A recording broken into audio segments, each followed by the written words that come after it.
We're going to have Chad from Chadhaus speaking, as well as Sarah Bergman for the pollinator pathway, and then also Anthony Polike of WA Studio, and Susan Jones as a moderator.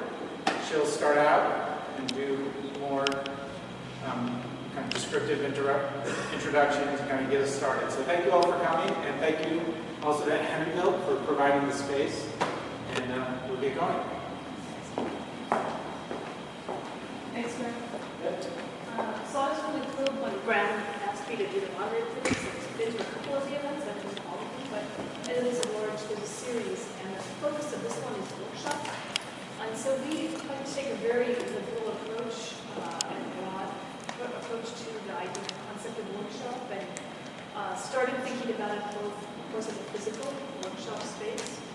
And our first speakers would embody that, but our second speakers are going to broaden that concept of what the notion of workshop is. Sarah Bergman is going to follow Chad, talking about sort of the space of the community and the pathway. And then Anthony is going to be finishing up talking about really the workshop of this process of thought that goes into generating some of these projects. But we start with Chad Robertson from Chadhaus. He's the co-owner and founder and principal of Chadhaus, which is a design and fabrication workshop over in Ballard. He has over 18 years of building experience. He's worked in workshops around the Northwest, and I'm really interested in hearing more about the Helsinki University of Technology experience. So we can get into that. He's a student of alumni of the UW, and he's actually been teaching the design build studio to Steve Davis up there in the last 4 or 5 years, which many of you are familiar with those. It's a very rigorous process.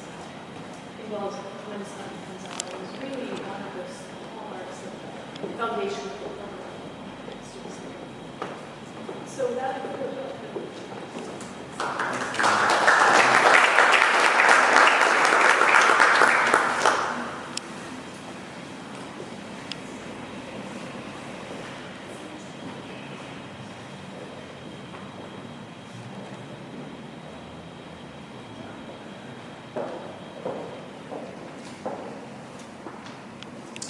So as Susan said, my name is Chad Robertson, and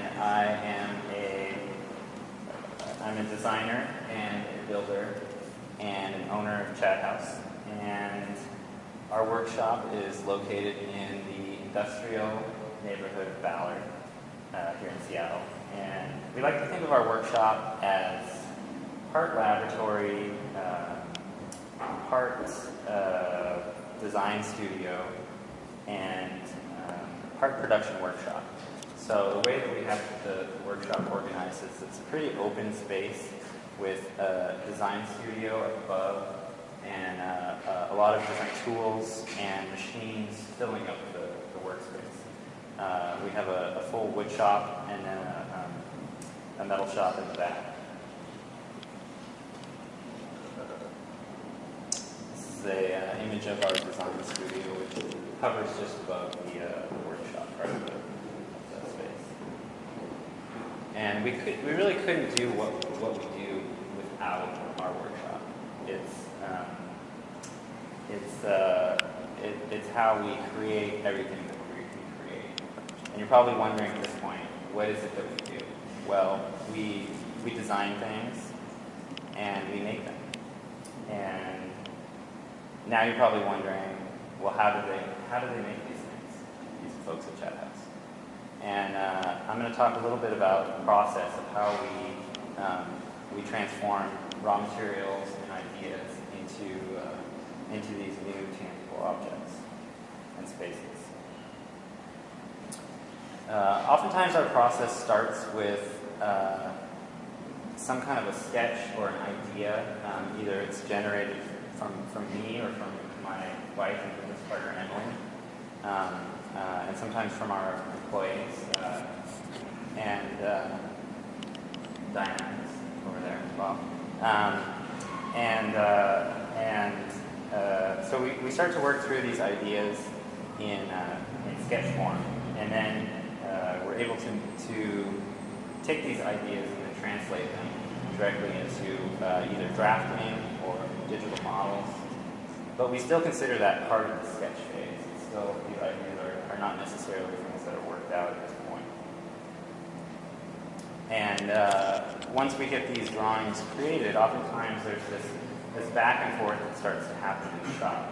And there's this language, and oftentimes it comes back to this one idea, this one question that we are constantly asking ourselves. How can we make this more simple? How can we make this so it's more logical, easier to build? And it's oftentimes the driving force in a lot of what it is that we design and make. And from there, we also start to think about what are the parts, what are the pieces? Are these all things that are efficient and logical for us to make in the shop? Or sometimes does it make more sense to, for instance, draft something up and then have it sent out to the CNC cut for instance, these parts here. And then once we move forward with these parts and pieces, we start to formulate what we would consider to be a prototype or something in the prototyping stage.